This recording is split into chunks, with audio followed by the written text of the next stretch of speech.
Yeah.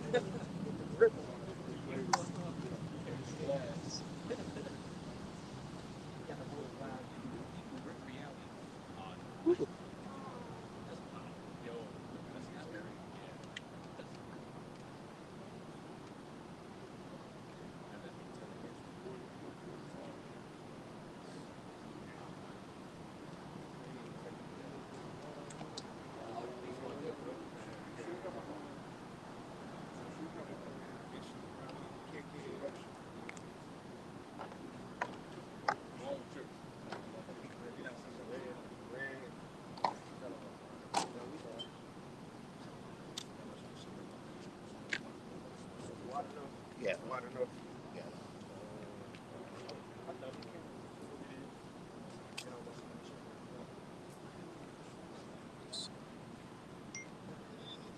Sure.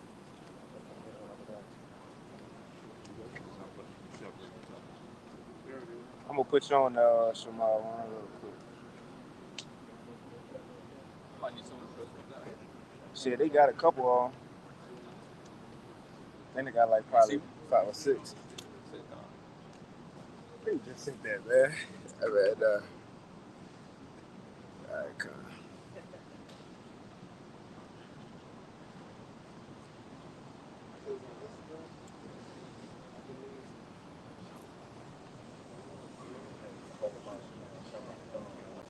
Come. All right.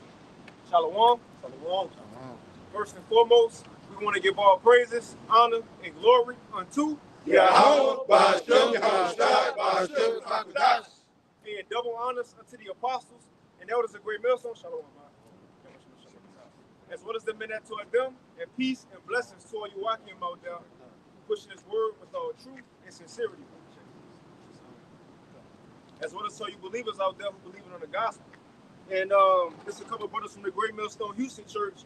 And as always, the Wadi Bashim Yahushua for another opportunity to come down and chant down Babylon, man. You know, to come out and make a change in the earth. And you know, the saying, it's a saying, be the change that you want to see, or something like that. You know, be the change in the world that you want to see. In other words, if you want to change, then do it. Well, coming out and pushing this word, this is the greatest thing a man can do in order to change the course of the world. Can you get that second every 6 on? Can you get the change the course of the world? You know? And as you see from the apostles, the elders, you know, the Akim across the 4 corners, even starting from the great men before them, what we have been saying actually been changing the world. Although people, you know, look at us as if we're insignificant. You know, if you pass right now, it's like, what them niggas doing? You know, what them Mexicans doing? You know, they got dresses on. They don't know what they expect. But, you know, they say, the scripture says, they see what they see not. Right? They see niggas, they see bums. But they don't understand it's an altar right here, man. It's an altar of the Lord. They don't understand it's the prophet. You know, Lord willing, but it's the place of the prophets.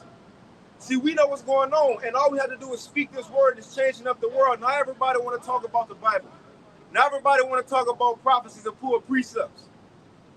Like Mike Adams and Steve Quayle, they trying to go into Revelation, the beast, and they gonna say, yeah, because the great city that's gonna be destroyed in an hour is New York.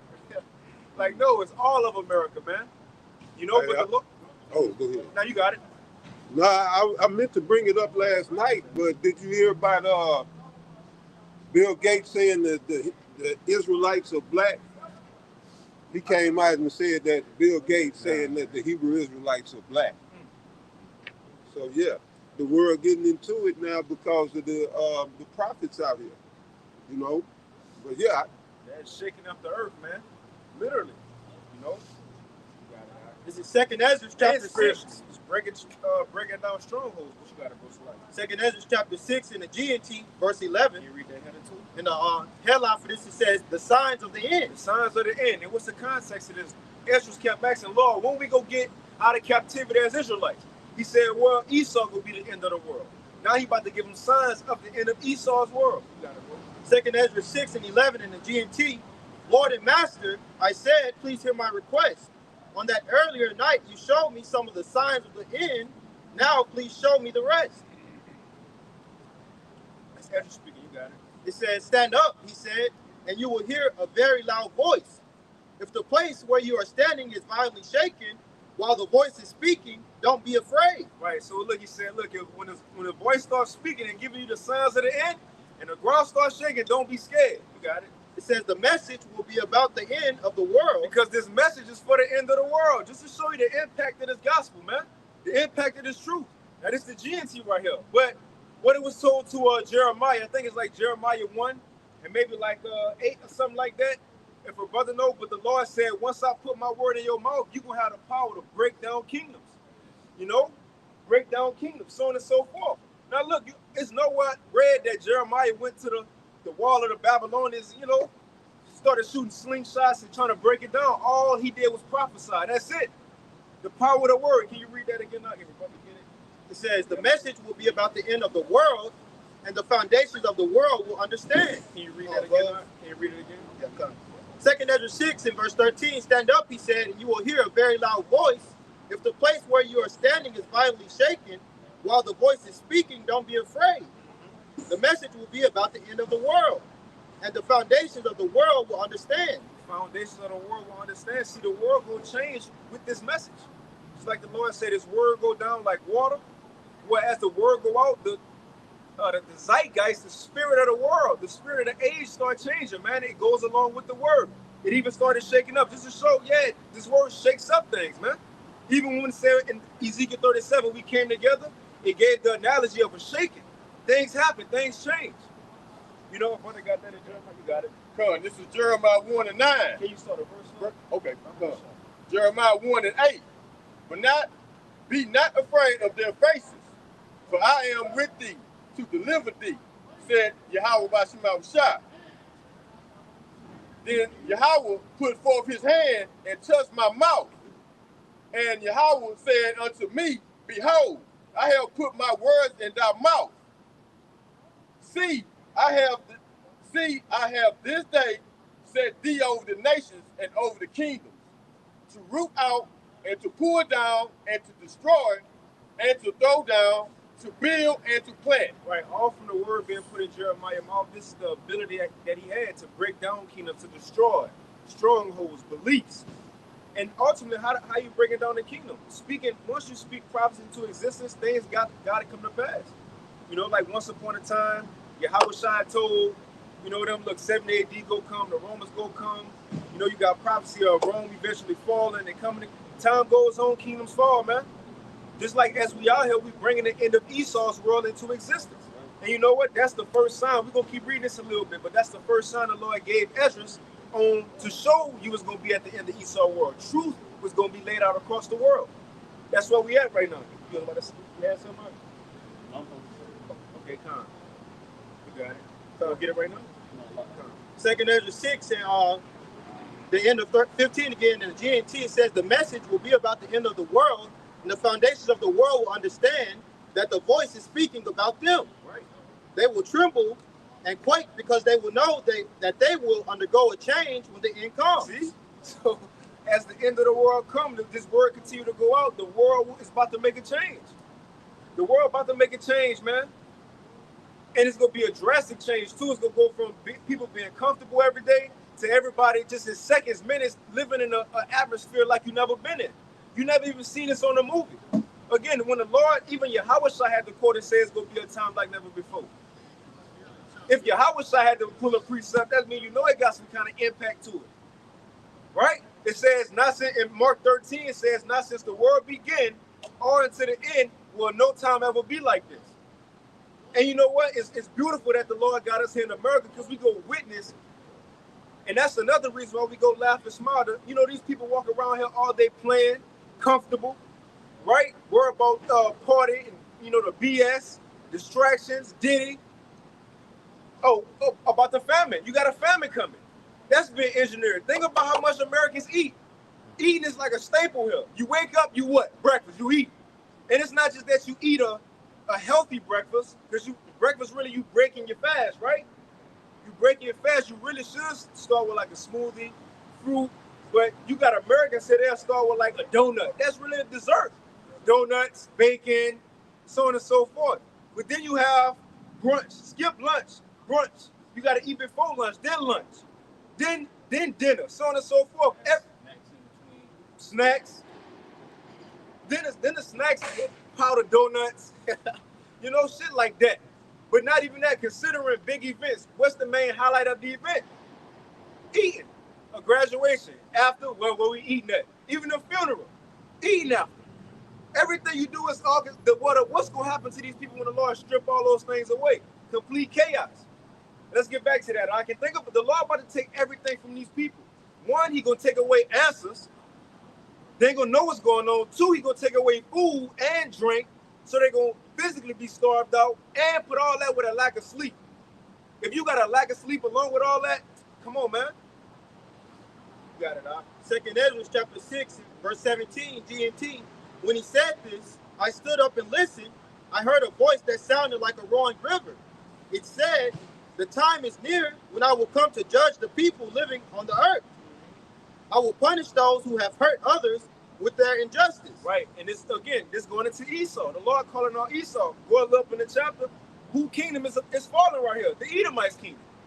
Esau, the one who have hurt unjustly. You got it, bro. Says Jerusalem's humiliation will come to an end. And that also proves we talking about the end of Esau rulership. What it said in Lamentations 4 and verse 20 and 21, that the so-called white man will be the last heathen ruler over the Israelites. That's Bible prophecy. And you know what? Can you get that out real quick? Lamentations 4 and see, precepts like that is what killed Christians' whole argument. For example, like a vocab Malone. They'll say, oh, the Edomites were destroyed. And you ask them when and how, they'll say, oh, well, sometimes, in the 4th century by the Nabateans. They'll just say so.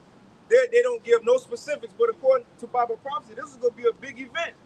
And not just that, the Lord was going to be the one to destroy them, not the Nabateans. There's nowhere written in prophecy that the Nabateans was going to do it. And moreover, if the Israelites still in captivity, how can Esau be destroyed when prophecies say he's going to be the last heathen ruler over the Israelites? You got it, all right? This is Lamentations 4 and 20. The breath of our nostrils. Lamentations 4 and 21. Rejoice and be glad, O daughter of Edom, that dwelleth in the land of Uz. The daughter of Edom is talking about the so-called white man, woman, and child. And it's calling out a specific group of Edomites, because you have Edomites all over the world. Russians, they Edomites. Europeans, they Edomites, right? So-called Canadians, they Edomites, right? For the most part. But the Lord calling out the Edomites in the land of Uz. Now, when you go into Uz, that was a chief city in the ancient land of Edom, just like Basra was. Now, according to Genesis 27, the so-called white man was given rulership over the whole world. So it ain't just one landmass he have now, right? So if he given rulership over the whole world, what would be that chief or capital city in it? America. America. This is what made the so-called white man money. This is what gave him the power over the earth. This would allow him to put fear into the other nations, dropping bombs on them. This is what technology increased that. So the Lord talking to the American Edomites right here. You got it, huh? The cup also shall pass through unto thee. Because you know what? When the American Edomite get judged, the American so-called white people get judged, this empire get judged, the whole beast gonna fall. The NATO gonna fall with it, and the EU, European Union.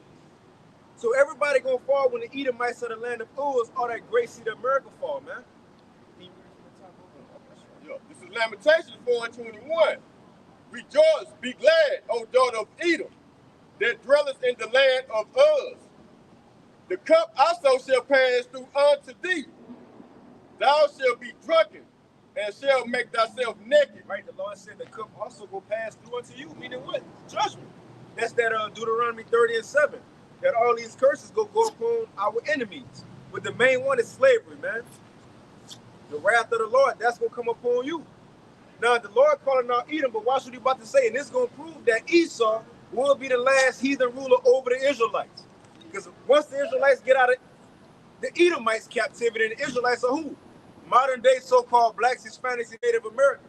Now, we got to say this ain't no black or Mexican movement.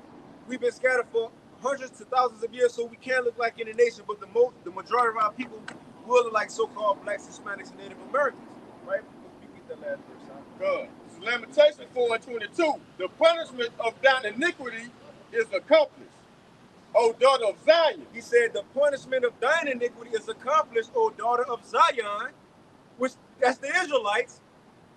He will no more carry thee away into captivity. He ain't gonna no more carry y'all away into captivity. Think about it. We've been in man since so we really now we gotta understand how Ezra felt. We feel like that too. When he said, "Oh Adam, what has now done?" Right? Since Adam, we really kind of been falling. You know, we had great forefathers to kind of pick up the nation here and there, like our father Abraham. You know, but we've been in captivity since.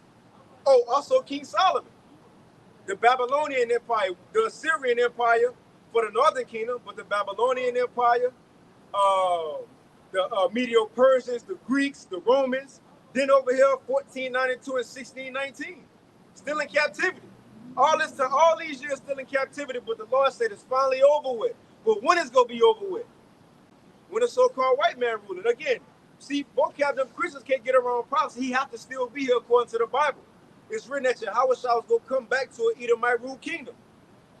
Isaiah 63, Isaiah 34. What you got it, bro? It's Lamentation 4 and 22. The punishment of thine iniquity is accomplished, O daughter of Zion. He will no more carry thee away into captivity. He will visit thine iniquity, O daughter of Edom. He will discover thy sins. See, so once the Lord take us out of our last captivity, and we go no longer go in another captivity, now it's time for Esau and these other nations to get their judgment. Because the other nations, you're not getting away. It's just that we got to pinpoint the so-called white man. Because, for example, Psalms 83, he's the head heathen. And when you read the book of Obadiah, in Esau's judgment, verse 15 say all heathens go get judged with Esau. It's just we're in his last captivity. If the Moabites was ruling over us right now in Bible prophecy, and we'll be going to Moab right now. We will be going to Esau. We'll be talking to Moab. But in Moab's judgment, we'll be talking to everybody. So we have to pinpoint Esau to talk to him because he got the rulership over everybody, mainly us. But in his judgment, everybody gonna get touched. You got it, huh? This is Isaiah 51 and verse 22. Thus saith thy Lord Yahweh, and thy power that pleaded the cause of his people. Behold, I have taken out of thine hand the cup of trembling, even the dregs of the cup of my fury. Thou shalt no more drink it again. And just speaking on that cup, we so-called Negroes, Latinos, Native Americans, we have the worst of the curses, man. No other nation has been through the things that we've been through. Verse 23, but I will put it into the hand of them that afflict thee. Beginning with Esau, Edom, the so-called white man. They're going to be under the curses, as the brother mentioned on Deuteronomy 30 and 7.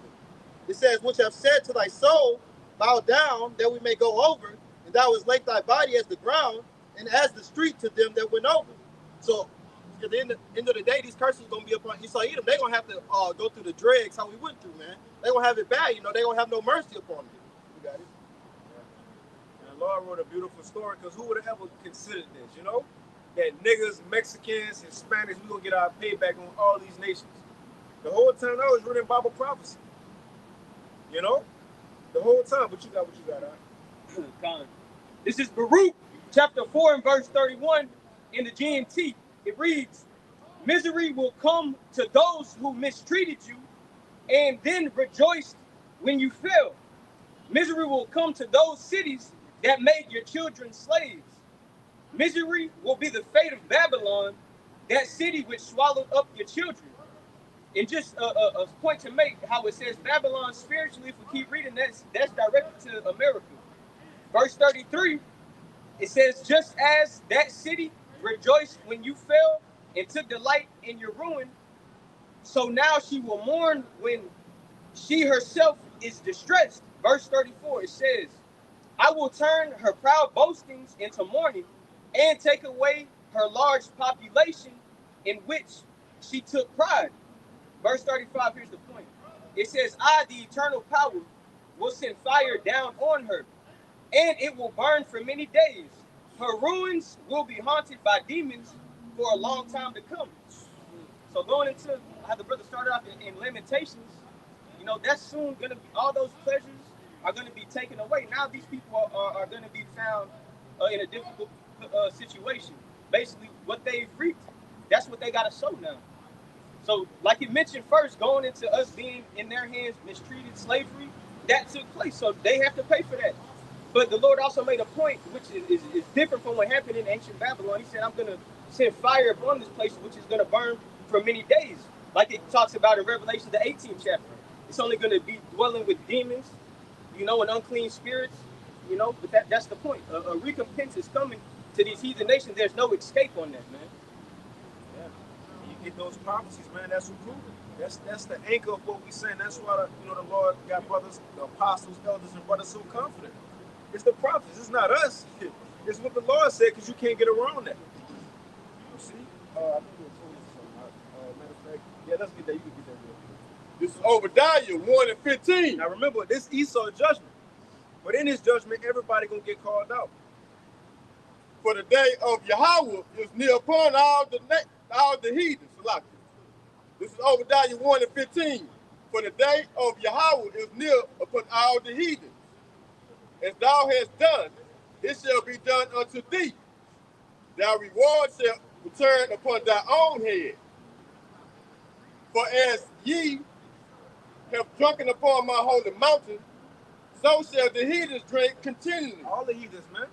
So in Esau, just like you read in Daniel, like Daniel 7, when the beast get destroyed, everybody,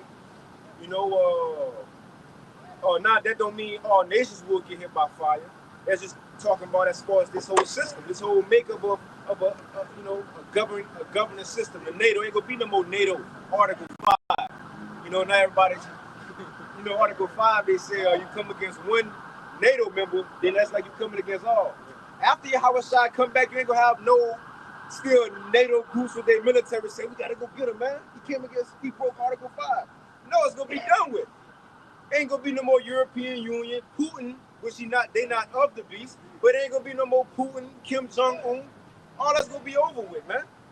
Just like it said in Daniel the 2nd chapter, when that stone come, it's gonna break the whole statue. Ain't no more heathen rulership. But what was gonna begin all this, the trickling effect of all this happening? Going back to 2nd Ezra the 6th chapter, this word coming out, that was the first sign of the end. That's the first sign of that. Let's finish that. I can do it. 2nd Ezra 6 and verse 19 in GMT, I will punish those who have hurt others with their injustice. Now remember, this is going into Esau world being over with. It says Jerusalem's humiliation will come to an end. Will come to an end. And the brother just got when that was going to happen, during Esau's rulership. It says, in this age, which is about to pass away, will have the final seal put on it. Then will I give the following signs. So what was going to be the signs of Esau world? The Lord about to get the first sign. What's the first sign of Esau world being over with? It says the books will be open across the sky for all to see. The books will be open. Can a brother get that in the GMT? I mean the KJV, because we're in the GMT.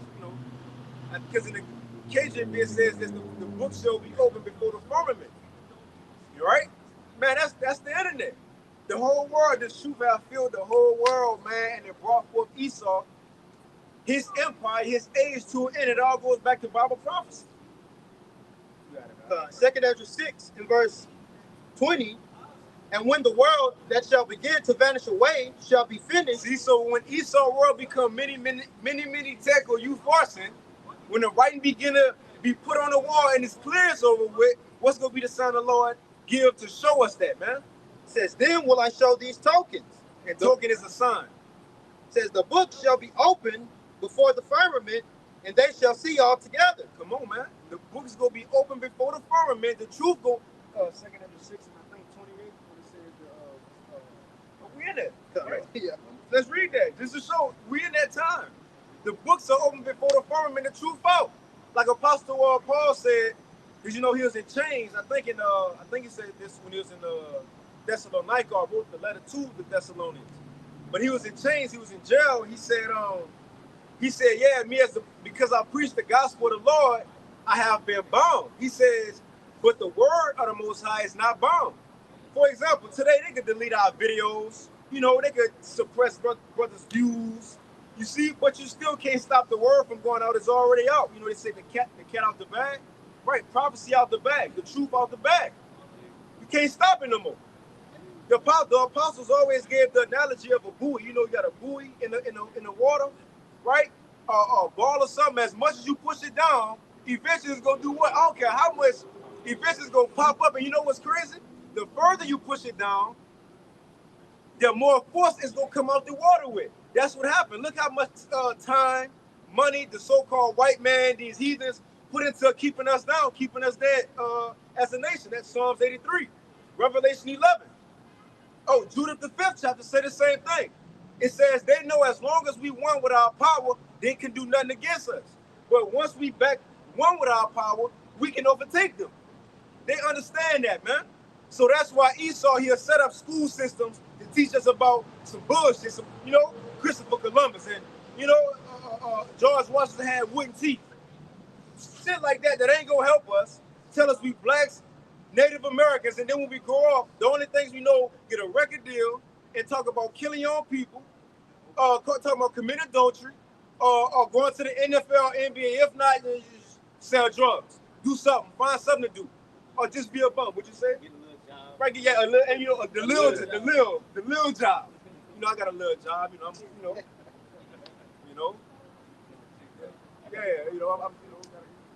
but the point for these things is that's what the nations did to keep us down, put us in ghettos. Esau came over here, he put the heathens over us.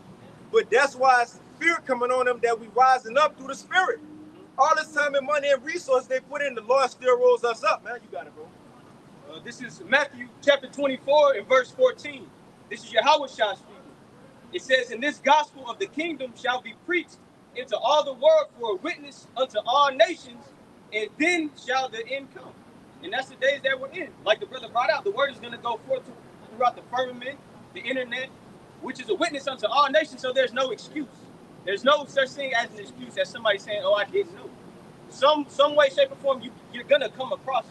The Lord said it, so therefore it's going to happen. And that's just an indication of how close we are to the end. The word has spread throughout the four corners of the earth. But the Israelites scattered across the four corners of the earth. This is 2nd Ezra chapter 6 and verse 28. So look, after this word went out, we're still in the same chapter. In the Esau world, the Lord gave a lot of signs. I think even one of them was that 2nd Ezra 5. But the Lord gave a lot of signs, and when you read those signs, we see it and not. I think one of them was like, you're going to have premature children, and they still going to live a complete life. That's now. Back then, that wasn't able to happen. Now you put them on, give them, whatever Esau do. Hook them up. Yeah, hook them up, put them in a pod, incubator, and they live. That was signs of the end. See, people, it's small things that the Lord gave us to see, that small signs. But it's like you gotta have a spirit to see it. But that movie, They See, or They See or They Live. They live. Now you have regular billboards and stuff around people, like you'll have Nike. Everybody see Nike, but when you put on the glasses, it's like it'll say obey, right? Or if you look up there, it'll say like a dollar bill, and I'm just giving an example. It'll say cashew everything around me cream. But you put the glasses, it'll say like chip rule everything around y'all cream. Shit like that. But we see it though. We see it. Everybody else don't see it, but you have to have the Holy Spirit to see that. You got what you got. 2nd Ezra 6 and verse 28. As for faith, it shall flourish, corruption shall be overcome, and the truth, which hath been so long without fruit, shall be declared. That's what that buoy was kept down for so long without fruit. Like it said in the book of Hosea, we was without a king. We didn't know what our power was, our savior. We didn't know who we were as a people. We didn't know the law, statutes, commandments. We couldn't do no sacrificing. We didn't know nothing about no temple, the kingdom. All this time without fruit, like it said in Ephesians, the 2nd chapter. I had Philippians. You get it, Doc. But now the Lord bringing us back to all that. The truth that have been so long without fruit, now have been declared. And all these things were set for the end. Set for the end. What if, and even people say that, like Christians, well, Jesus ain't talk about the so-called white man or the Edomites, or Apostle Paul ain't talk about the Edomites. Right, at one time yet. A lot still had to happen. How would they talk about them and expose them when America wasn't even there yet? Right. America was the last step for the Lord to say, oh, this nigga, he guilty. Charge him. Because, he let him do what he did for a while, but this was when it became enough for America. So it wasn't time back then to expose the so-called white man. He still had to come in the Renaissance, fulfill Revelation 20, going out to deceive the world. And really, it's another thing. If you have the eye salve, Yahweh Shai did talk about Esau. Apostle Paul did talk about Esau. Now, it was indirectly, but they did talk about it. But that's for us in these times to expose it, man. Got it? Real quick, this is Revelation chapter 18 and verse 5. It says, for her sins have reached unto heaven, and the Most High hath remembered her iniquities. And in context, it's talking about the fall of Babylon if you start at the top. But just on the point that you made, you know, America had to come into effect, and this is where a lot of blood has been shed on the nation of Israel. You know, this is the place where we didn't know who we were as a people. In the other captivities, we knew we were Israelites, but in this one, everything was taken away. So it says, Revelations 18 and 5 again, for her sins have reached unto heaven, and the Most High hath remembered her iniquities. Verse 6, reward her even as she rewarded you, and double unto her according to her works. In the cup which she hath filled to her double. So it's going to come all the way back around. Hey, like the brother said, all of that pressure being pushed up.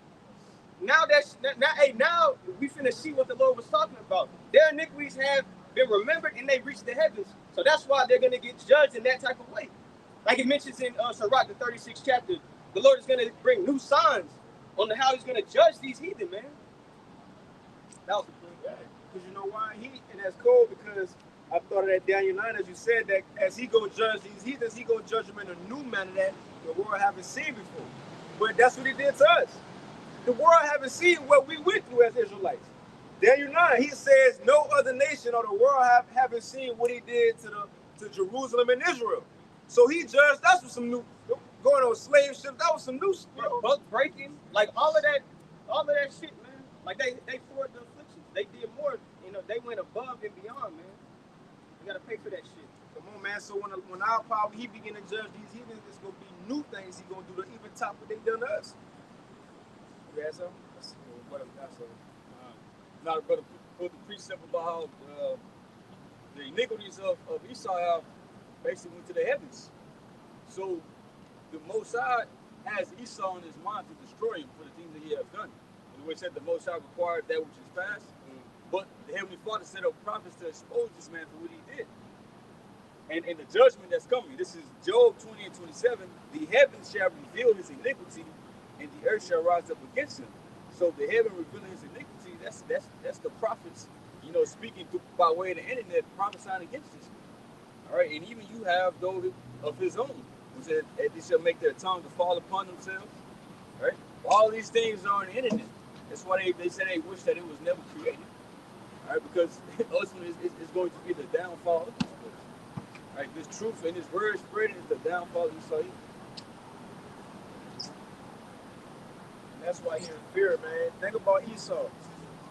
All the way since the beginning. If anybody came up against him, he'll win that. Well, I would say when King David was whooping his ass back then. But if anybody mess with Esau, he wants you to get physical. Because remember, that's his blessing. Right? That was his blessing. He wants you to get physical with him. But now he kind of caught off guard. You know, he didn't see this on film. Their wings just raising up. And this is the thing. These nations know we physically better than them, smarter than them, stronger than them, right? And they still want us to get physical because they know they have the blessing of the sword.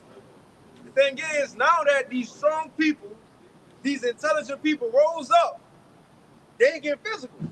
Why they ain't fighting? I know they they got that thug culture and shit, but why they just out there preaching the Bible bit? See that you don't know how to combat this. You can't mess with the spiritual temper. You know what? That's even spiritual in itself, Fox, because who's the one that always took part in destroying our temple? That's a question for y'all, brothers. I don't know. The first temple, who took part in destroying it? You said who that out? Esau? You sounded like it. You ain't sure. You sure? Esau. That's right. It was Esau and the Babylonians, right? Just say, you know it. Speaking with confidence, brother. Come on, you got it. First Esdras 4 and 44, it said, to send away all the vessels that were taken away out of Jerusalem, which Cyrus set apart when he vowed to destroy Babylon, and to send them again thither. Thou also hast vowed to build up the temple which the Edomites burned when Judea was made desolate by the Chaldees. When Judea was made desolate by the Babylonians, the Chaldees, guess who was that? Esau. And you even read in Obadiah around like verse 13, 14, maybe the Lord even charged them with that. He said when the Babylonians came in, my people was trying to run, the basketball shuffle. Esau, he was doing all that catching Jake Eddie over here. Yeah. So he cut off the baseline. But yeah, they was doing that. And not just that, as the brother read, they helped burn the temple. The second temple. When was that?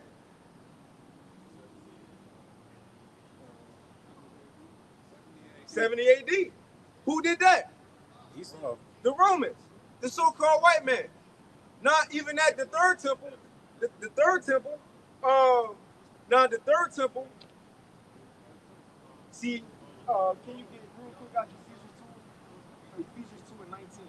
The third temple make up first and foremost Yahweh Shai, but the apostles and the prophets. That's the third temple, the spiritual temple. Now, although you can't destroy it, although it can't be destroyed, Esau will still try to come up against the spiritual temple. That's why he really gonna have to make a move on the world, because he knows we scattered to the four corners. And he can't just say that's the elect. Just like when Yahweh Shai was born, Herod said go kill them all. I don't know which one him, just go kill them all. When Moses was born, they said go kill them all. They didn't know which one was Moses. Now they don't know who the elect are. And we look like our nation, so wrath got to come on the world. But can you read that real quick, guys, just to show what's the third temple? This is Ephesians 2 and 19. Now therefore, ye are no more strangers and foreigners. Now, this Apostle Paul going into us when we was in the world, believing we was Gentiles, but he said, but once we came into the truth, now we understand Yahweh. We have Yahweh Shai, we have the Most High, we understand the covenants, the promises. That's what he's saying right here. Now we no longer foreigners. We get it. We know who we are now. You got it. But fellow citizens with the saints and of the house of Yahweh power, and are built upon the foundation of the apostles and prophets. See, and are built upon. See, even people got a problem when we do get credit to our apostles, prophets, the great men. But according to the Bible, the third temple, the spiritual temple, those men was going to be the foundation of it. Can you read that again out from the top? Ephesians 2 and 19. Now therefore, ye are no more strangers and foreigners, but fellow citizens with the saints and of the household of Yahweh power, and are built upon the foundations of the apostles and prophets. Yahweh Shai, Hamashiach, himself being the chief cornerstone. So you got Yahweh Shai, the apostles and prophets. This who make up what the brother about to read. You got it? Good. Verse 21. In whom all the building fitly framed together, grow it. It says, in whom all the building fitly framed together groweth unto what? Unto the holy temple. Unto the holy temple. In Yahweh Hashem Shai. In whom ye also are built together for a habitation of Yahweh through the Spirit. So, in other words, what makes up the temple? The foundation is the apostles and prophets, Yahweh Shai, the chief cornerstone. That's the house of the Lord. And I just wanted to get that to show that's the third temple. But who is going to come after the third temple? Can you get that? Revelation 12. Because when you go into Revelation 12, it's going into the Roman Empire. Right? Them coming, coming down with wrath. But even now, it's going to happen again. That same red dragon, the Edomite. You got it? Revelation 12 and verse 17. And the dragon was wroth with the woman. Can you get verse 12 and 12, then jump to 17? Revelation 12 and verse 12. Therefore rejoice, ye heavens, and ye that dwell in them. Woe to the inhabitants of the earth and of the sea, for the devil is come down unto you, having great wrath, because he knoweth that he hath but a short time. For the devil has come down unto you, having great wrath. Now again, this Esau coming down on the world. Everybody. Because he know he got a short time to rule. Now we go jump down. Now as he make his move on the world, it's a specific group of people he want those. That's the temple. That's those who make up the temple. Remember, he feel if he could stop just one, he make an offset prophecy. He know he can't search out the heaven, search out the ocean, search out the earth. So he gonna try to see if he could just kill one. And you can't say it's far-fetched. It happened with Yahushua. Right. Herod was an Edomite. He didn't know which one. Just go kill them all around that age, man. Again, Moses, the same thing. Planned Parenthood and even in it. It's like in these times. A lot of stuff that's being done is done to all America or the world, or mainly blacks, Hispanics, and Native Americans. Although it sounds like it's far-fetched, like, man, ain't nobody worried about y'all niggas. But a lot of things are being done all to stop the prophets, man. It sounds crazy, but that's true. Esau know what's going on. It's two groups of people in the world that know what's going on. The elites and the elect. The elites of the heathens and the elect. They understand what's going on. They put different things in our nation, really is for the prophet. Real quick example, and we're going to read that. Daniel, remember in Babylon, it was a law made for the whole province. For who? Remember they said nobody can pray. Not one person for, I think, 30 days. Nobody couldn't pray. All that whole law was passed off of who? Daniel. So he couldn't pray to his God and we can get him killed because they was jealous of him. So they had a whole bunch of people in the nation follow a law all because of one prophet. You don't think that's happening now? Come on, man. Yeah. Even when they had the C-19 Jews, they were trying to push it on they said the Negroes, Latinos, and Native Americans. Now why did they say that? This is Isaiah 13 and verse 2. It says, lift ye up a banner upon the high mountain, exalt the voice unto them, shake the hand that they may go into the gates of the nobles. And this high mountain is America. You know, we lifting up the banner, which is the scriptures. But the point I want to make that these words have went into the gates of the nobles, man, as the brother was speaking. This truth is what got the elite scared, man. That's what they pushing on censorship on different platforms, you know. It's because of this word. You got it. And it's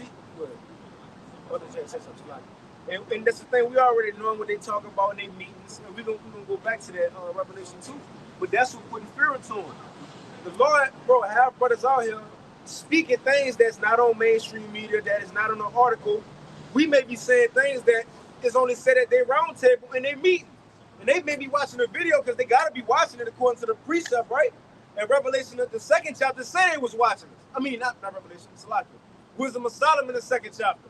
That goes into one of those meetings. They say, man, he called himself the son of God. He said we fake, you know, he called us the fake small hats, for an example. He calling us out. Well, let's see if his words be true. Let's go test it. See, they really want those who got this. You might have to get that, bro. This word is hurting Esau's feelings, man. Let's get that. So when he make his move on the world, he want a specific group and he want to come at the temple again. Because he always did it. The first one, the second one, and this one. Revelation chapter 12, verse 17, and the dragon was wroth with the woman and went to make war with the remnant of her seed. The woman is Israel, the remnant is the elect.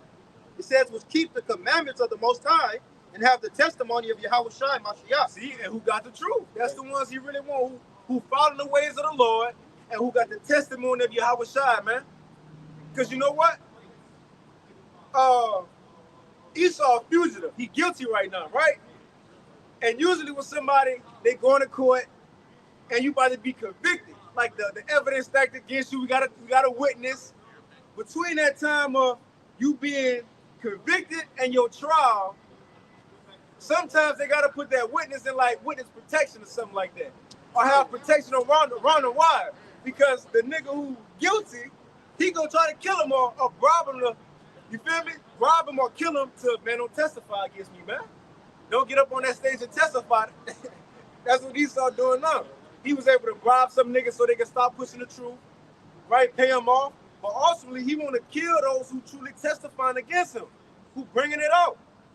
On everything this man done, going back into history, all the way from the serpent, that same spirit that's in the so-called white man today, that goes back into the serpent. That goes back to Cain, who killed this brother. And we get that example because when Esau came on the scene, what he did, he killed this brother. And then he was mad because Jacob had the birthright. He said, I'm going to kill Jacob. That same spirit in the descendants today, man. Remember, Ezekiel 35 said perpetual hatred. That's why we see an ongoing, just opposition and hatred between so-called blacks, Hispanics, and Native Americans against so-called white people. It's biblical prophecy, man. It's all in the Bible. That's why it is the way it is.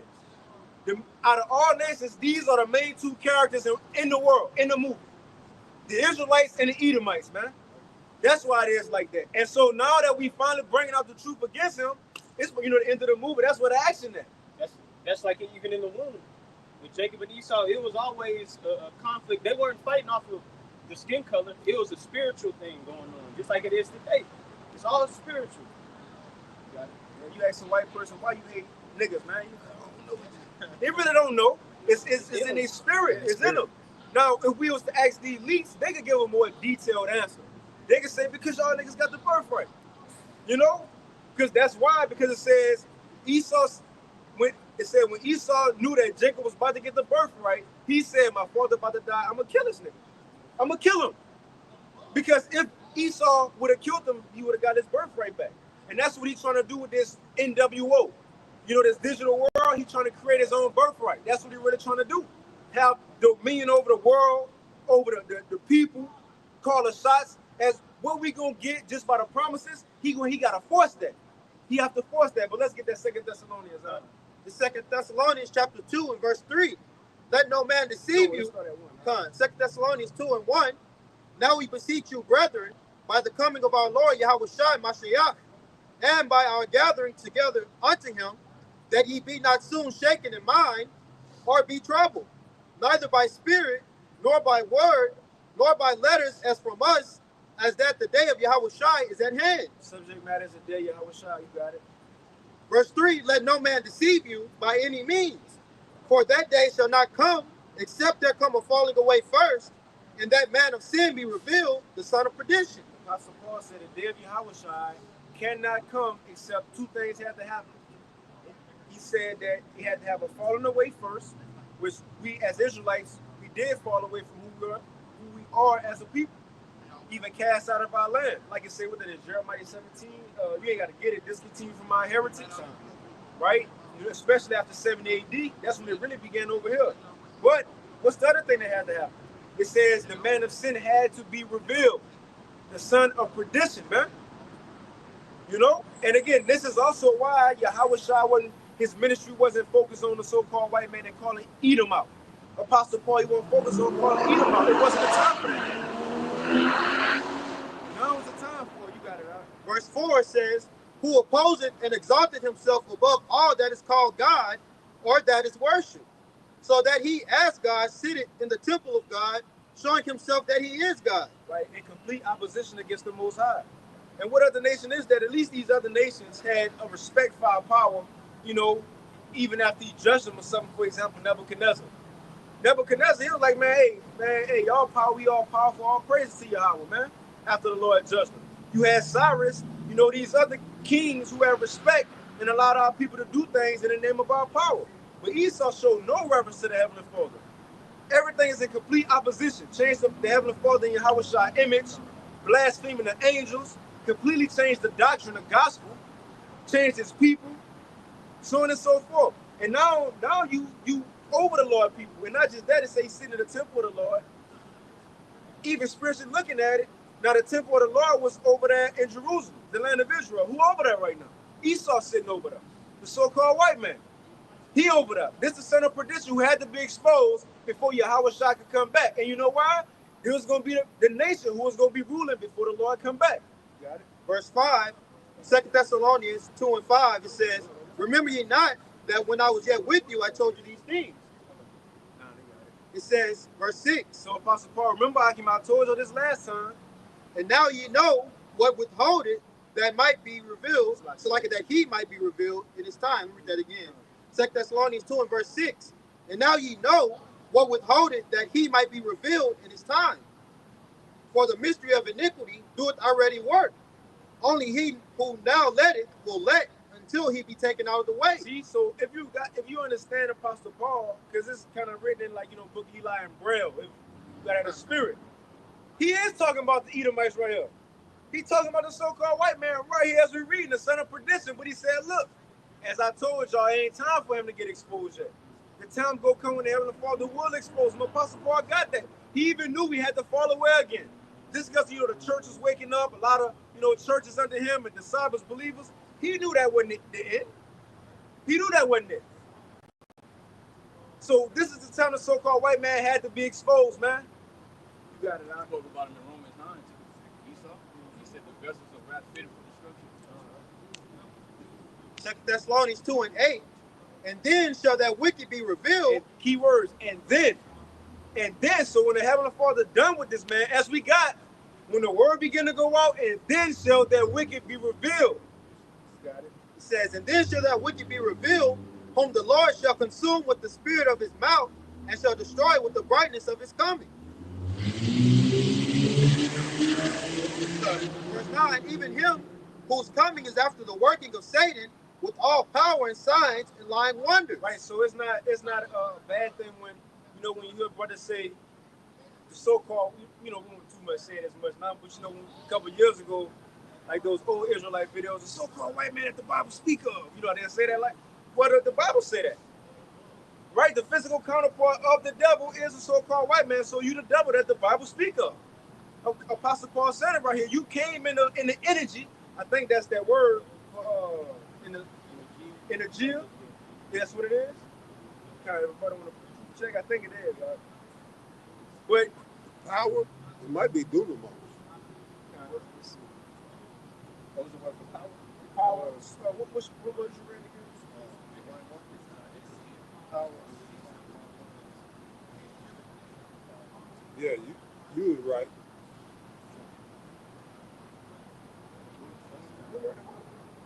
Can you read it again now? 2 Thessalonians 2 and verse 8. And then shall that wicked be revealed, whom the Lord shall consume with the spirit of his mouth, and shall destroy with the brightness of his coming, even him whose coming is after the working of Satan, with all power and signs and lying wonders. Working in Satan. Yeah, the word for working in the blue letter is G, 1753 energia, and it says working efficiency. In the New Testament, used only of superhuman power, whether of God or of the devil. So that's on point. Yeah, that's on point. And that goes into you. I'll read it again. 2 Thessalonians chapter 2 and verse 9. It says, even him whose coming is after the working of Satan with all power and signs and lying wonders. Just to, put a more of a description or attributes on the workings of that's going to be taking place in these days. Again, that word, some of the definitions says of superhuman power, whether of God or of the devil. So it's going to be on a different type of level, Going into the events that are taking place, the MOTB, that's going to be a miracle within itself, but it's a fucking lying wonder, man. But it says with the workings of that type of level, that type of power. Now, so the demons working with through the Most High. Right? He gonna be actually doing shit. The Lord gonna let him do a little bit with that shit. He gonna seem like that they healing people. Or he got the chip in his head. Now he can see again. Yeah. So you're gonna have people that Revelation in the 13th chapter speaks about those that are not written in the land for the light shall wander after the beast. Right. They don't want to get caught up in that. Say even so much they can deceive the very elect. Right. But look at what the Lord did with the Egyptians. The magicians, right? They was able to throw their staff and it turned into a snake as well. They did that. The Lord allowed them to have an inkling of that. But let's get that. Because the word coming. Can you read it again? Yeah, 2 Thessalonians 2 and 9. Even him whose coming is after the working of Satan. And who is him again? The so-called white man. It says, even him, Esau, whose coming is after the working of Satan. This just to prove this is the man who's the physical counterpart of the spiritual demon Satan. The so-called devil, as the Bible speaks of. Can you get that word? This is the word for coming. It's G3952, parousia, and under outline of biblical usage, it says arrival. You got presence. So Satan's presence on earth came through Esau. It says being near, often returns, especially of Yahweh Shai to punish Jerusalem. Let's get wicked coming. It says, or finally the wicked. Or finally the wicked. That's the time we're in. And you know what the Lord is coming to punish Jerusalem for the second time. The last time, because it's Jacob's trouble. And the wicked at the same time. And it says coming, presence. So the presence of the so-called white man in the world is after what energy? The devil, man. Right. The devil. That's what the Bible says. So we ain't evil. We say the white man and woman and child is the devil that the Bible speaks of. That's what Apostle Paul. I thought Apostle Paul ain't talking about Esau though. See, he did if you understood the scriptures. He did talk about it. You got it, Doc. Patino. Nah, you can Second Thessalonians 2 and verse 10, and with all deceivableness of unrighteousness in them that perish, because they receive not the love of the truth, that they might be saved. Uh-huh. Oh, that's how people falling for those signs. Like brother said, to see him, you know that Squid Games 2 out came out. As soon as it come on, the main character who won the Squid Games 1, he took a seat about his head. A lot of people gonna fall for that. The Lord gonna bless this man to have certain power for the purpose of deceiving people, man. Deceiving people. It says in Job that because our people have forsaken, believe lying wonders, they have forsaken their own mercy. This is really your mercy right here, Israelites. Not saying us, but this word is, man. You got it. Verse 11, 2 Thessalonians 2 and 11, and for this cause the Most High shall send them strong delusion, that they should believe a lie, Right. that they all might be damned who believe not the truth, but had pleasure in unrighteousness. So they got down, man. So you got 2/3 of our people are put in Apocrypha are born in vain, man. You know, it says, let the multitude perish that was born in vain. That's 2/3 of you so-called Negroes, Latinos, and Native Americans. And if I may add too, it worked. Like everything that the Lord said that these devils were going to do, it worked. Look at the majority of the nation of Israel. Like in the minds of our people, it's like they can't continue without Esau being involved in their life. When it comes to health issues, like when it comes to a child being born, you feel Esau has to be present. Esau has to be in my life. When it comes to sicknesses, Jake runs straight to fucking Esau as if this man has the true nature of healing. You know, so it worked. It worked. Isaiah chapter 47 and verse 1. Come down and sit in the dust, O virgin daughter of Babylon. Sit on the ground, there is no throne, O daughter of the Chaldeans, for thou shalt no more be called tender and delicate. All right, so who is this Babylon right here talked about referring to? Right, the same man that the brothers been going into, right? For the night. Get Psalm 137.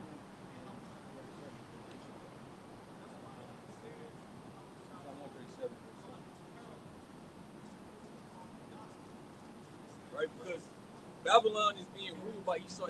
Right, this is a different Babylon, right, from the ancient times. That's why it said that the virgin daughter of Babylon. Okay, and the scriptures tell you who the ruler of it. God. 137. 137. This is Psalms chapter 137 and verse 7. Connie says, remember, O Lord, the children of Edom, in the day of Jerusalem, who said, raise it, even to the foundation thereof. That's what we was going into earlier about how the Edomites burned the temple down. Right? They were the main ones that were involved with it. All right? But it says, remember them. Go ahead. Verse 8, O daughter of Babylon, who art to be destroyed, happy shall he be that rewarded thee as thou hast served us. Right, so it says, oh, daughter of Babylon. Why is it mentioning Babylon after talking about Esau? Because, hey, this is where he's ruling. Right, this is that chief place. Like brother mentioned, Basra, the land of Buzz, right? All these different things, right? This is where Esau is at. Right? The Lord said, set thy face against Mount Seir. All right? And Mount Seir ain't popping. Okay. The prophets ain't over there, you know, think of Esau. Right. He over here. So like if I can add, Esau don't want to be associated with Mount Seir. He's trying to escape, you know, him being the Edomites. That's why he want to be everybody else upon earth. You know, he wants to be the holy people. Right, that's why I said that he's a fugitive. And usually when fugitives are on the run, they're going to trying to change their identity, right? Changing how they look. Right? He go and change definitions, change the images in the books, right? So he won't be found in thought. All right, but now he's being exposed. So now he got to act.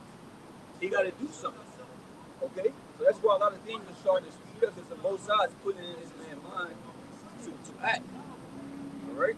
Now you need to go ahead and follow up with your plans, the NWO plans. He said that because he know that he got but a short time.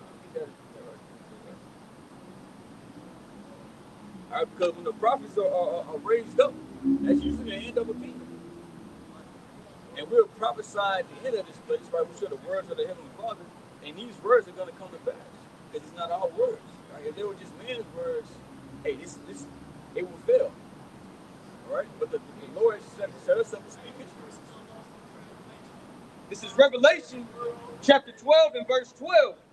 Therefore rejoice, ye heavens, and ye that dwell in them.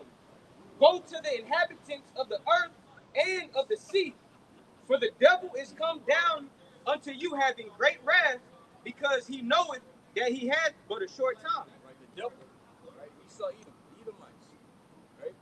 And shall come down upon with great wrath, because he knoweth that he got a short time. Right? You got the chariot sightings, right? You got the prophets out here, all right, speaking. It's too much that's going on, right? The Lord has things happening in the planet Earth, showing him that hey, you ain't got that much time left. So now that's why he's trying to create an artificial blessing, an artificial birthright through technology, all right? Because he think he's gonna be able to basically go against prophecy and stop things from happening. That's just how proud this man is. Why I say he opposes the Most High. Right? I got a quick one. Going into, they know that they got a short time because after their time is up, they know what's next. This is second Ezra 13 in verse 25 and 26 in the GMT. It says, "This is the meaning of the vision. The man you saw coming up out of the sea represents the one whom God Most High has kept ready for many ages. He will free the world he created and establish the new order for those who survive." And going into context throughout the scriptures, those that are going to survive whenever the Lord returns are the elect. All right? So they know the Lord is coming to gather the survivors to establish what? A new world order, the true new order, man. That's why they're going to come upon the remnant, like the brother was going into earlier, targeting those that fear the Lord, you know, for a specific reason, to try to, avoid what the pending judgments are. But it's not possible. Their time can't be prolonged. It's gonna take place, and they know that. It's gonna be a big fucking plot twist, right? Because you people they think the new world order, Esau gonna set up what he got set up, right? And the evil and the wicked plans that he got, right? He's gonna rule the earth and that, but it's gonna be the Israelites that's gonna be ruling, right? It's like World War III. They not expecting the Lord to show up and fight in World War III. They're not expecting it. All right? But the prophet is out here speaking these things, right, for the people to hear, right? But only the elect is going to receive and understand it. All right? Yeah. This is Psalms 10 and verse 2. "The wicked in his pride doeth persecute the poor. Let them be taken in the devices that they have imagined." So at the end of the day, these missiles, those ICBMs that you think, that you created, you're going to shoot, they're going to be used against you, Psalms 10 and verse 2 says, "The wicked in his pride doeth persecute the poor. Let them be taken in the devices that they have imagined." Right? Because the Most High put it in his mind, namely the German scientists to create these things, right?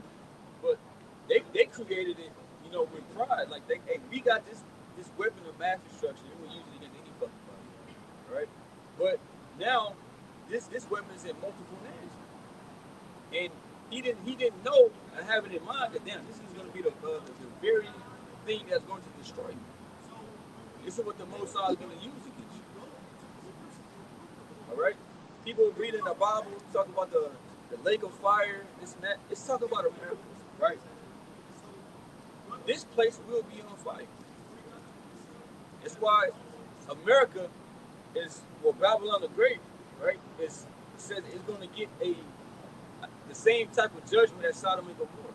It's likening it unto Sodom and Gomorrah. Revelation 11 chapter says it's a spiritual Sodom. Get that Revelation 11.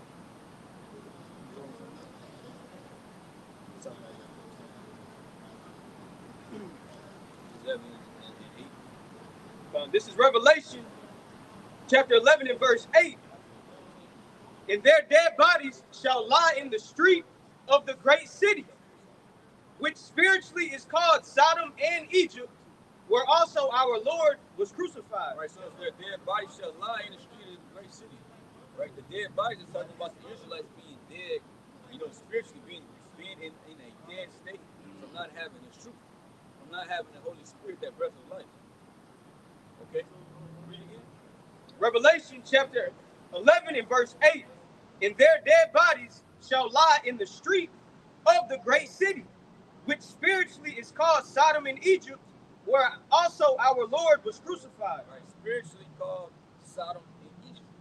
Now, Sodom, we know about what was going on in Sodom from reading in the scriptures, and we can see, that this place has followed after that, right, heavily, right, took it to new heights, because this is the wicked. All right, he pushes it out, make laws on it. Motherfuckers got jobs, right? And they changed the bathrooms so where these motherfuckers can go in any fucking bathroom they want. This shit is crazy. All right, so it's laws to protect them. Okay, so we know how this is Sodom.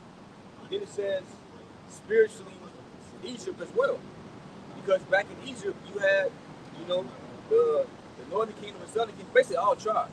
Let's say that. Let's keep it simple. All tribes were in captivity right back then in Egypt, and this is Egypt again today because all tribes is back here as well, right? So with that Jeremiah, 50? I think that's 50 about them pressed together. Yeah, pressed together, right? So the tribes linked back up over here in this land, right? This is spiritual Egypt, all right? And it says where our Lord was crucified, meaning X'd out, all right, from the things that they push, right?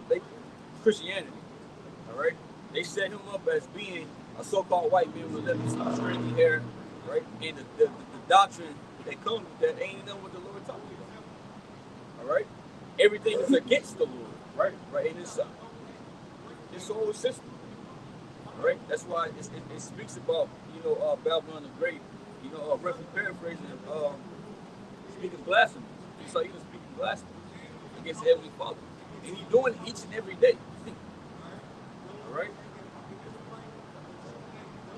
Isaiah 13 and 19.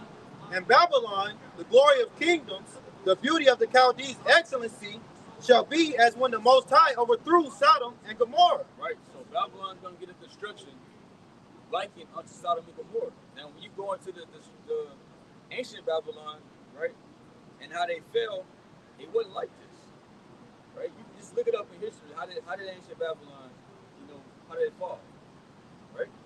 It's going to go into the Medes and the Persians, how they were taking over. It wasn't like it in Sodom and Gomorrah, because how did Sodom and Gomorrah get destroyed? It said, hey, the Most High rained fire from heaven. So the Most High literally got involved. It was some spiritual intervention that took place.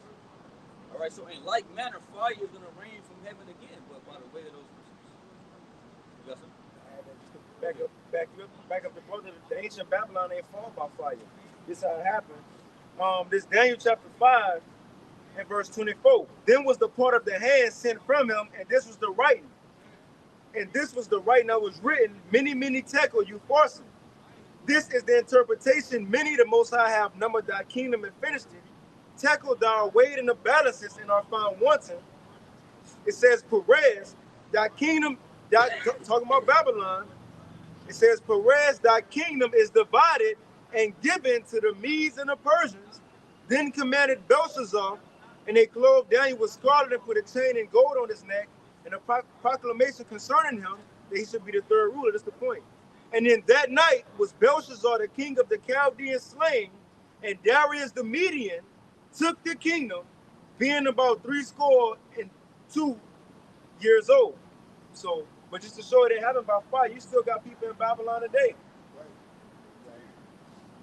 So you see, we just went into it. This is historical account that you can look up yourself. All right, on how that Babylon went down. So, what Babylon is this talking about? Read it again now. Isaiah 13 and verse 19. And Babylon, the glory of kingdoms, the beauty of the Chaldees' excellency, shall be as when the Most High overthrew Sodom and Gomorrah. Right, so this place is going to get the same type of destruction as Sodom and Gomorrah. Right, fire is going to be rained down from heaven, right, in the form of missiles now. Okay, the Most High is the one that helped them form this. All right, and nobody ever experienced this. Right, the nuclear missile dropping on you. Right? You had other type of bombs that this man created, but the nuke haven't been used yet because when you use that, it's like shit. It's the fucking end. All right, because that's gonna destroy whole land masses. So it's like you use that, bro. You just be ready because they gonna shoot it back too. You have Russia and these different countries, even America's allies is gonna turn and shoot missiles. All right. Go ahead. Verse 20, Isaiah 13 and 20, it shall never be inhabited, neither shall it be dwelt in from generation to generation, neither shall the Arabian pitch tent there, neither shall the shepherds make their fold there. Right. So this land is not going to be inhabited again. It's showing you again that it's not talking about Babylon, ancient Babylon. All right. Nobody's going to dwell over here again. Okay. It's going to be a monument, right, for what will happen to you. Right. More like an example. Esau can get an example showed out of him, right, for being the wicked. It's going to be an example of what not to do and how not to reign. Okay. But I think keep going to the scriptures that's going to go. And to show you that this fire that the Lord about to bring it is not. See, people think about the average fire. It's a different fire, man. The fire that hit Sodom and Gomorrah, again, it wasn't in the form of a missile, but just those elements that's in missiles today. That's what the Lord rained down. Just today, when they advanced society, and I put some metal around it.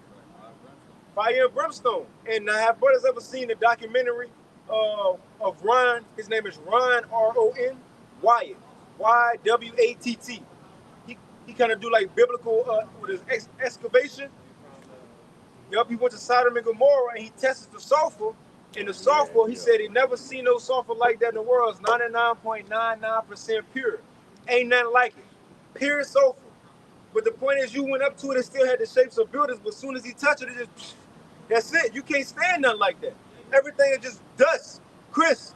That the Lord left that as a, like the brother said, an example.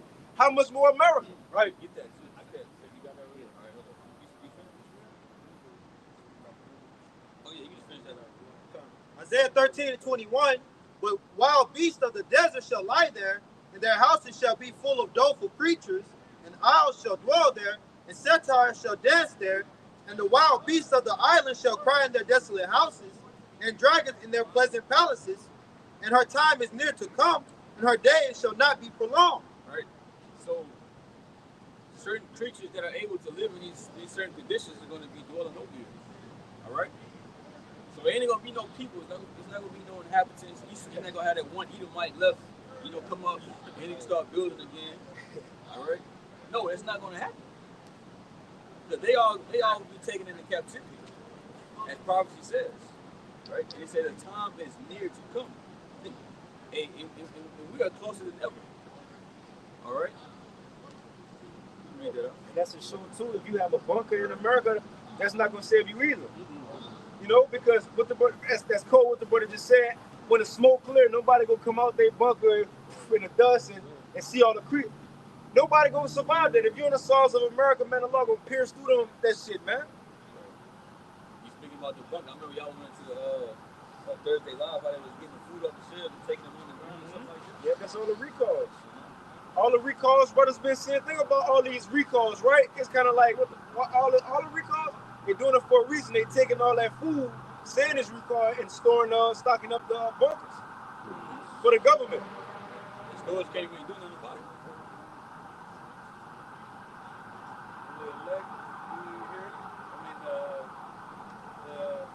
We call them the people over there in the UK that rule the earth, they'll still be here, right? Yeah, they still gonna be around because you're gonna have to come down from the chairs and grab them up. You saying like, will they be in America? No, not the elect, the elite. Yeah, like the heathen, like Esau elites. Will they be in America? No, will they still be after? Oh, okay, come. They will have to, according to prophecy, because we're gonna have to come down from the chairs. Yahweh Shai will send 144,000 elect to bind their kings with chains, and their nobles, the elites, with fetters of iron, and bring them to Yahweh Shai.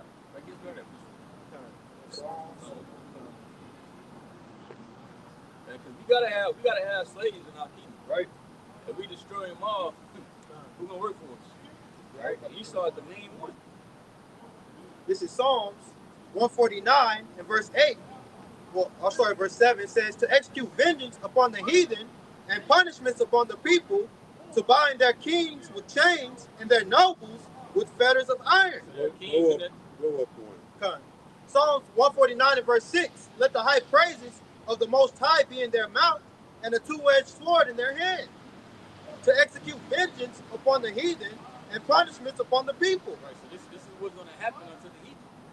Right? The main focus is Esau Edom did. But it said a two-edged sword to execute justice. Okay? This is what's coming unto them. All right, rightfully so. It says, They're complaining about it. Go ahead. Psalms 149 verse 8, to bind their kings with chains and their nobles with fetters of iron. Right, their kings and their nobles. Like you just mentioned, their elites. This is destined for them. This is what they got to worry about. All right, and who the Lord gonna get to do it? It says to execute upon them the judgment written. This honor hath all his saints. Praise ye the Lord, Yahweh. This honor have all his saints. So the ones that make it, right, the elect, but you're gonna have that 144,000 government body that's gonna survive this, and they're gonna come down off those chariots and enslave them. Okay, because they're going to, a lot of them are going to escape the nuclear judgment from the bunkers and the things they got, right? But they're not going to escape this though. I mean, you want to ask something? I got a quick one for you. Because remember, America go get destroyed, Israel go get destroyed, and other places, but all over the whole world can get destroyed. You still gonna have some people in their bunkers, maybe in Europe, right? Yeah. You know, but we gonna go grab them. I'll read this real quick, because the brother said, bind their kings with chains. This second Ezra 13. Now Ezra got a vision of the Lord coming back. Of the Lord coming back, and he seen that the Lord won World War III, and after he won World War III, he came down from the chariot. Right? That's what I'm about to read. It says, and it's the line back off him. The second Ezra 13 and verse 12. It says, afterwards saw I the man, Yahushua, come down from the mountain, the chariot. It says, and call unto him another peaceable multitude. And there came much people unto him, whereof some were glad, some were sorry, because you're going to have the elect, across the world who may come, event, they was beamed up, but you're going to have some, the rebels, they're going to be kind of repenting that day of Israel, because all Israel, 2/3 in America. You still got Israel, Central, South America, across the world. They go get it then, repent, in fear. It says some were sorry, and some of them were bound. Just to go into there, but we eventually come down, go into them bunkers, knock on their seat, however it be, grab them up. Well, we gonna bring them. We gonna bring them to Yahushua. And this when when he said, those of my enemies who don't want me to reign before them, bring him hither and slay him before me. Some of them might die out. Some this gonna be their first day of employment. But I'm gonna read it again. 2 Ezra 13 and 12. Afterward, I saw the man come down from the mountain and call unto him another peaceable multitude. And there came much people unto him, whereof some were glad, some were sorry, and some of them were bound, and others, some brought of them that were offered. And then was I sick through great fear, and I awakened. So, you got it out. Yeah, get verse 2. Amos 9 and 2, though they dig into hell, thence shall mine hand take them. Right, though they dig into hell, going into it, because hell represents the grave or the ground in this sense, right? So they're gonna have mountain retreats. The bunkers, right? That they're gonna try to hide in. But he said, though they do that, he said, my hand shall take them, and you're gonna do this through his men. All right. Well, Though they climb up to heaven, thence will I bring them down. right, mountain retreats, fucking space station. However this man tried to escape, the Lord got a plan for that, right? So this is the judgment for Esau Edom. All right, all his plans, anything he got, he's not going to escape this judgment. I mean, you have one too, right? Yeah. This is Isaiah chapter 24 and verse 21 and 22. It says, I'll start at 20. Isaiah 24 and 20. The earth shall reel to and fro like a drunkard, and shall be removed like a cottage. And the transgression thereof shall be heavy upon it. Right, going to the destruction of the nuclear missiles. He said the earth shall reel to and fro like a drunkard, so it's going to shake, right? A very violent shake that's going to be caused by the Christians. Right? And it shall fall and not rise again. And that's not talking about the earth is going to be completely destroyed. It tells you in Ecclesiastes 1 and 4 that it's going to abide forever.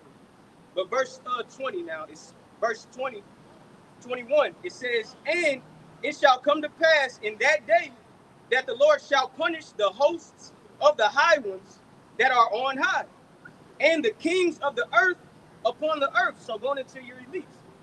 Verse 22. Into the elites, brother. Ain't this okay? Yeah. Isaiah 24 and 22.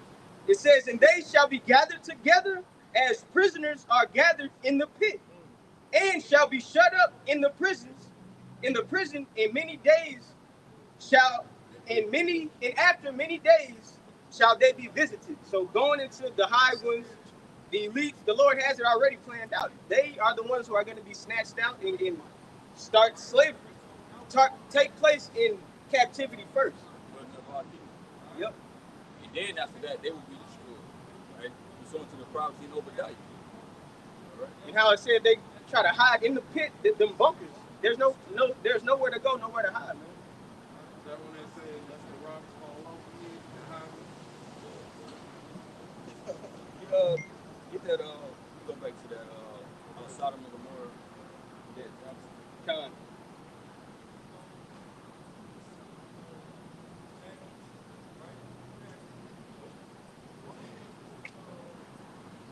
This is 2 Peter. 2 Peter chapter 2 and verse 6. It says, in turning the cities of Sodom and Gomorrah into ashes, condemned them with an overthrow, making them an example unto those that after should live ungodly. So they were, Sodom and Gomorrah, the destruction that happened, they were looked at as to be an example. So we're like, hey, look, if you follow after this is the judgment that's going to happen unto you, right? But America, right, Babylon the Great, right, Esau, he didn't take heed unto that, because he don't fear the Lord. What's that song? What? 50? Y'all cast that word, or 16? Psalms 50 and verse 16, but unto the wicked the Most High said, what hast thou to do to declare my statutes, or that thou shouldest take my covenant in thy mouth? Seeing thou hatest instruction and castest my words behind thee. Right. Esau don't give a damn about what the scriptures got to say. All right. You got the so it's called, you got the small hats over there, right?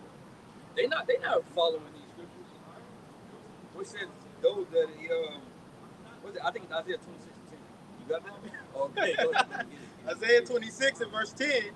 Let favor be shown to the wicked, yet he will not learn righteousness. Like the whole world is given. It's an Esau Edom hand on the both sides, right? And they in control of the Holy Land. Okay? Even if they don't got the whole land according to prophecy, all right? But they the one that's over there. Right? And they got the scriptures, man. They have the law, statutes, commandments, but they not following, man. They can't learn righteousness. Continuing on, it says, in the land of uprightness will he deal unjustly, and will not behold the majesty of Yahweh. Right, the land of uprightness. All right? They in the land of Israel. But it's a lot of fucking wickedness going on. Pink suit, right? Even when them motherfuckers be coming over here, I forgot where it was when they said that they found them children that they had. New York. Yeah. New York. It was some recently too, though. Right? Guatemala, they raided a small hat synagogue or something that they had where they was a sex scandal involving minors. Yeah, that's it. So they raided. That was in Guatemala. Yeah. So yeah, but these supposed to be the people, though. All right. That's why. Hey, this man gotta go. All right. Esau was created to be the wicked, and he said that his soul and his was not upright. And this is the man that's in power right now. But you know what's funny about that? Because a lot of them people coming across the border coming from Guatemala. You know, they coming from El Salvador, Guatemala, all them South Central American countries. But I heard Esau was going to set up shop in mainly South America.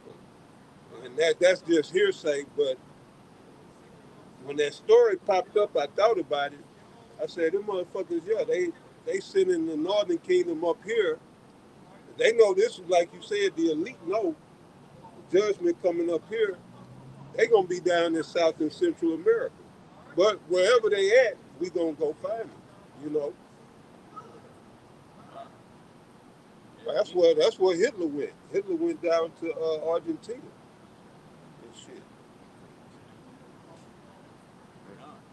Yeah, Esau will be tracked down, and it's gonna be easy. We ain't gonna need no CF to do it either. What we have? I have one Sodom and Gomorrah. All right, that's Be an example. This is 2nd Ezra chapter 2 and verse 8.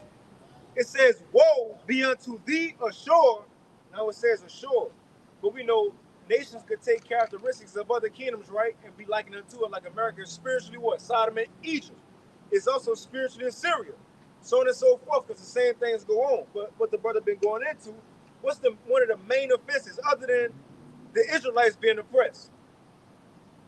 Sodom, the same action Sodom and Gomorrah. It says, you got it out. 2nd Ezra 2 and verse 8. Woe be unto thee ashore, thou that hidest the unrighteous in thee. O thou wicked people, remember what I did unto Sodom and Gomorrah, whose land lieth in clouds of pits and heaps of ashes.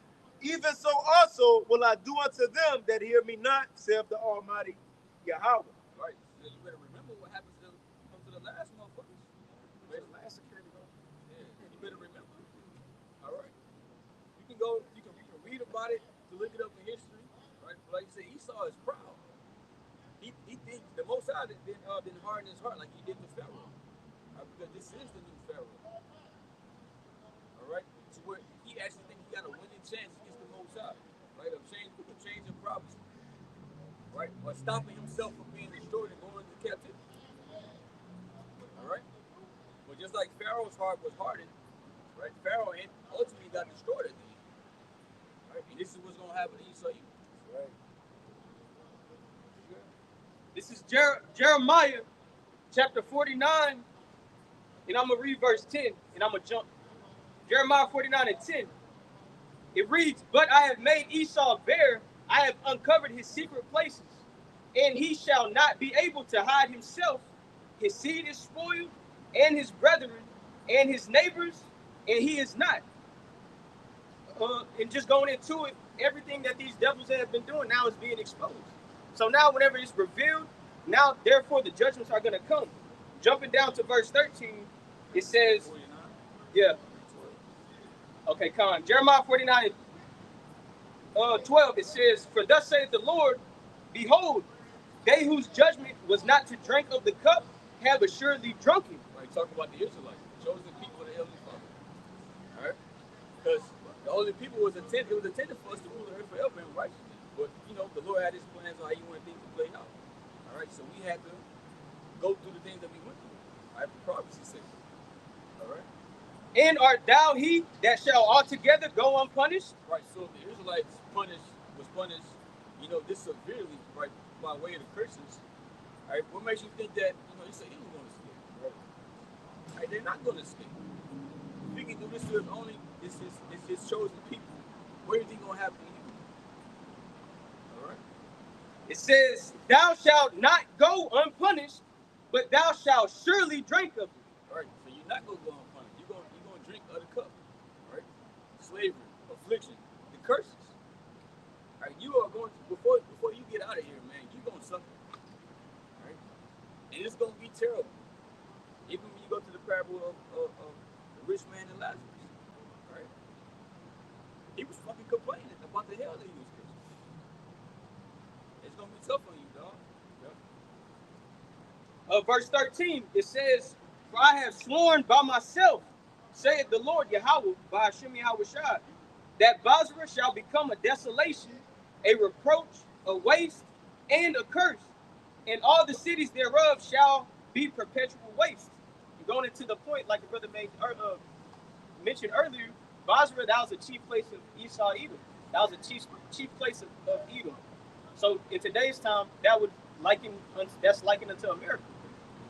So jumping to verse 16, it says, "Thy terribleness hath deceived thee, and the pride of thine heart, O thou that dwellest in the clefts of the rock, that holdeth the height of the hill, though thou shouldest make thy nest as high as the eagle, I will bring thee down from thence, saith the Lord." And Obadiah said the same thing about Esau.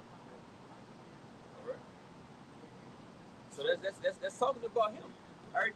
It's like the brothers going into the main characters in this story is Jacob and Esau.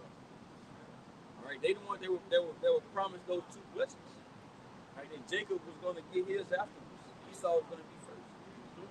Right now we're in Esau. Esau is ruling in his kingdom. He's at the end of it. I don't know if brother got secular shit or not. No, we didn't get it. What up? Get that real quick. Second Ezra chapter 6, verse 9.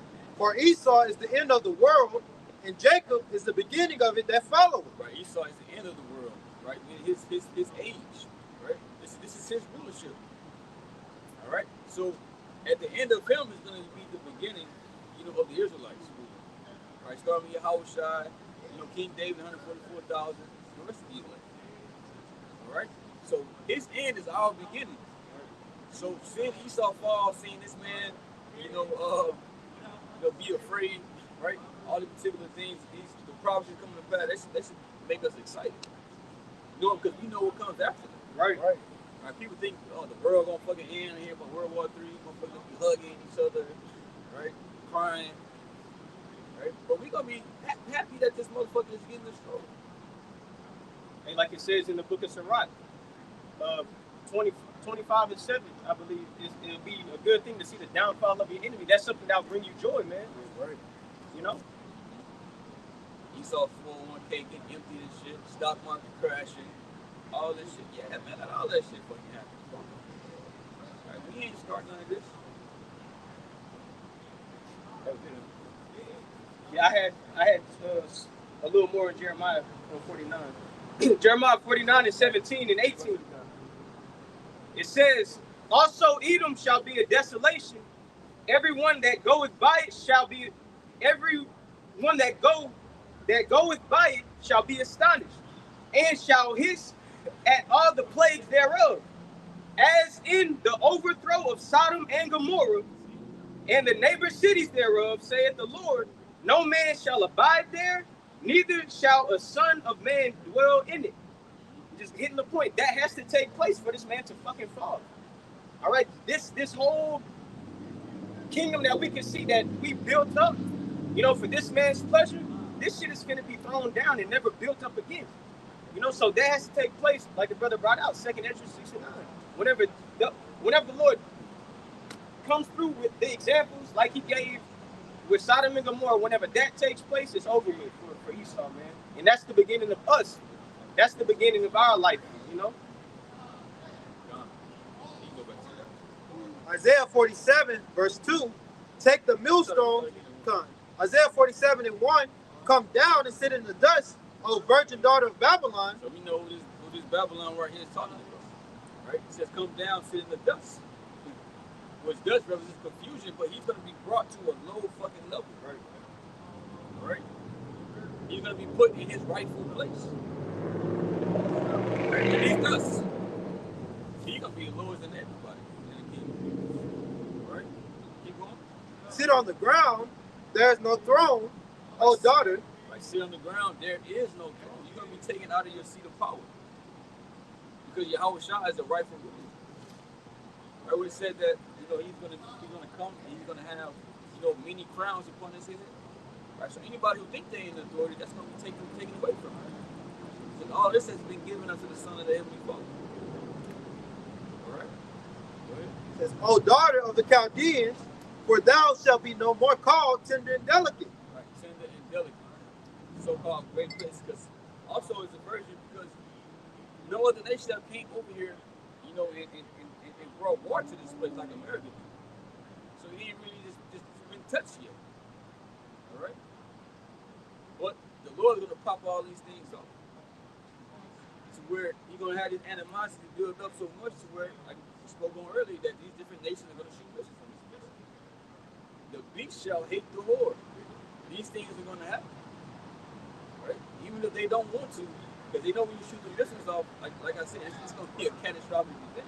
But the Lord is going to make them do this. He's going to put it in their mind to do this. Okay? Isaiah 47:2, take the millstones and grind meal, uncover thy locks, make bare the leg, uncover the thigh, pass over the rivers. Right, so this man, it's like we went to in second Thessalonians, the second chapter, right? He's being exposed, right, on a high level. All right? All of his plans and the things that he looked forward to doing, right, is out there. Because at first they can hide behind the secrecy, right?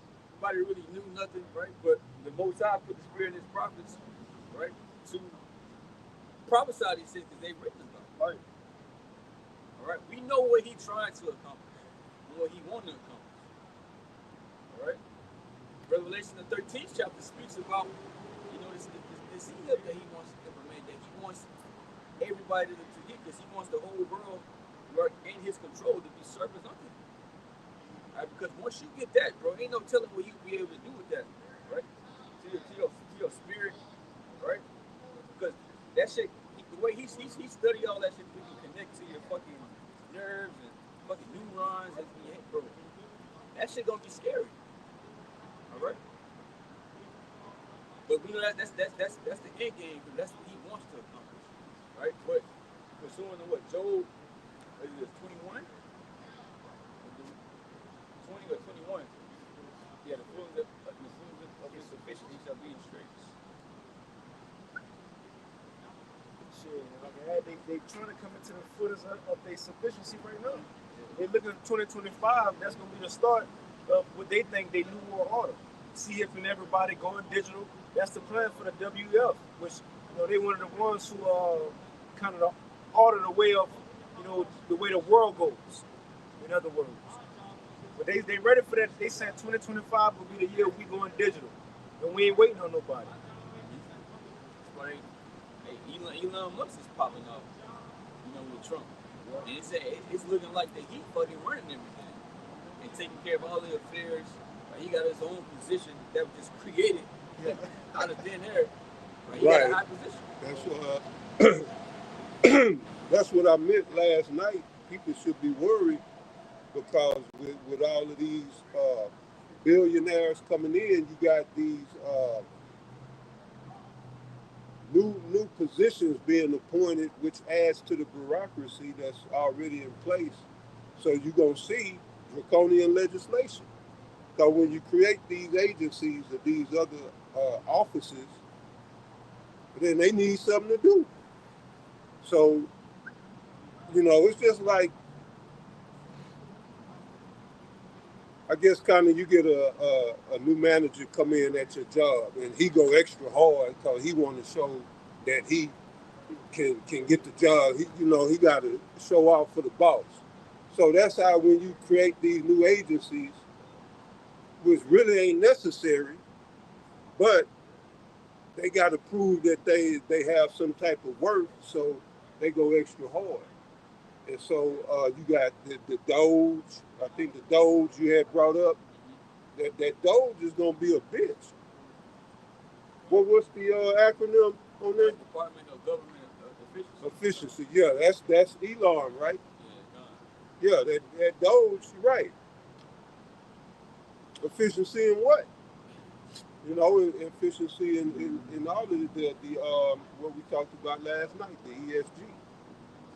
That's your efficiency, your carbon footprint. You know, so they say government efficiency, and you know Esau speak with double speak, and you think, oh well, that's good. We need to get rid of the extra spending and all. You think they talking about the pork, what they call the pork spending, the extra spending. They ain't talking about that. They talking about efficiency and governing these mark names. But yeah, brother. Revelation chapter 13 and verse 11. And I beheld another beast coming up out of the earth, and he had two horns like a lamb. Right, let's talk about this beast, right? Esau's power struggle later on in the EU, right? This is Rome coming back. What it says? Revelation 13 and 11. And I beheld another beast coming up out of the earth, and he had two horns like a lamb. Right, represents the Democrats, right? The Republicans, all right? So they had two horns like a lamb. So this is how they're going to present themselves as a lamb, because a lamb, it's not looked at something that's harmful, right? You will walk up to a lamb, pet a lamb, all right? They docile, right? All particular things, right? But this is how they make themselves to appear, right? Through speech, making it seem like they for the people, all right? But it's all deception. And he had two horns like a lamb, and he spake as a dragon. So this is what he really is, a dragon. All right, and that's going to them draconian laws that he's going to be pushing for. Perfect example. Tom Homan, the border czar. Now they already had ICE and border agents, but when you create a border czar, and he already said he's super zealous, so he gonna go extra hard, and that goes your draconian legislation. He already talking about rounding everybody up and having mass deportations, all that, and Trump talking about giving the death penalty for people. What was it? I think so. Yeah, with the sex trafficking, which I'm cool with. That's good. But yeah, you gonna see draconian legislation. I was about to say, and people don't put two and two together, like how they do stuff over time. Remember, a couple months before Trump even won the election, you had the DOD, the Department of Defense. Right. They passed legislation to say, and it's on the book, so it was done already, right? To say if any riots, chaos, and if anything happens in American cities and the public police and local police, if they can't handle it, they go send in troops. And the troops is going to be sent there in bold letters for the purpose of to use deadly force. Deadly force, that was signed. Then Trump came a couple of weeks later, and one that said mass deportation, and I'm going to call on the DOD to send the troops. Why? Because they already passed it to say y'all can use deadly force. So it's already written. And the thing is, the immigrants everywhere. It ain't just in a specific neighborhood, just in New York, just in California. They everywhere. So how you gonna do it? You got to send them through all America, deadly force. And I add to that, some years back, it was a big story about the IRS purchasing all of this ammunition. So that's what they're gonna be using. They already got the ammo purchased. The law is in place. Everything, just like the brother said, they do it over time so you don't catch on. Yeah, you forget about shit and all of that, but this is our profession. This is what we do, so we don't forget. Yeah, that was it. And it's all being done under this gospel. Let's make America great again. We gotta fix the economy, right? Once you want the economy to be better, if you want y'all lives to be better, this is what has to happen, right? Ultimately, they're gonna get fucked in the end, right? With draconian measures. Because Esau, he wants more power. All right? What Revelation 18 speaks about the souls of men. All right? He wants to make people complete slaves unto him. Go into that carpet. Right? He wants to control life. All right? But you can go back to what you had on that. Y'all wrap it up with that. Okay, come. Yeah, This is Iraq, or the book of Ecclesiasticus in Apocrypha, chapter 12, verse 10. Never trust thine enemy, for like as iron rusted, so is his wickedness. As the brother was going into, the Democrats and Republic, they come as a lamb, docile, but at the end, they're going to speak as a dragon, man, with those draconian measures. So you can't trust your enemy, man. You can't trust what what Esau pushes through his government that he's saying, Because as it says, so like it's iron rusted, iron always gonna rust over time. You leave it out, it's gonna rust. So it's his wickedness. His wickedness gonna show over time. You know. So with that, hey, we hope y'all were edified. We give all praise, honor, and glory to Yahweh, Ba'ashem, Yahweh Shai, Ba'ashem, Rakakadash. Right, double honor to the apostle, Elder Great Millstone, Priest Tracy Akiam, to the Aqua, the children out there, and the believers, all right, that's doing all that they can, right, to be saved in these latter days. Shalom. Shalom.